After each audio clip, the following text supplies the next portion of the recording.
Šodien mēs atzīmējam Lāčplēša dienu, lai godinātu to karavīru piemiņu, kuri cīnījās, lai mums būtu pašiem sava neatkarīga valsts, mūsu Latvija. Jo 4. gadu Ukraina cīnās par savu brīvību, kur sveši kara pulki bradā svētu zemi.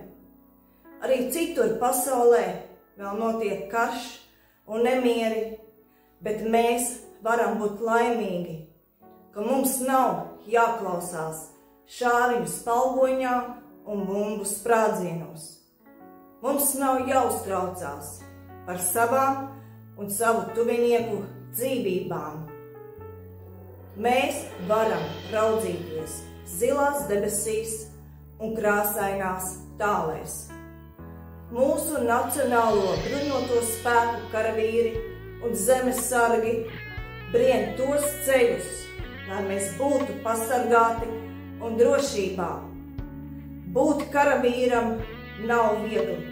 Ir jābūt drosmīgam, uzticamam, pārliecinātam, atbildīgam, pašaizliedzīgam, vienmēr būt gatavam aizsargāt mūsu tēvu zemi.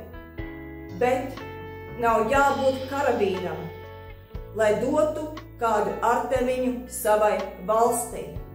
Mēs katrs ik viens ar saviem darbiem, attieksmi un stipro gribu varam dot kādu pienesumu savai skolai, sabiedrībai un Latvijai. Godāt un cienīt mūsu tēvu zemi, būt saviem zemes patriotiem, stiprināt un celt mūsu valsts labklājību, mūsu Latviju. Tas ir mūsu katra pilsoņa pienākums. Šodien mēs pulcēsimies kopīgā gaismas ceļā, lai godinātu to karavīru piemiņu, kuri atdeva savu dzīvību, lai mums būtu pašiem sava valsts. Un aicinu arī māju logos ielikt svecīti, lai godinātu šo piemiņu. Gods kalpot Latvijai!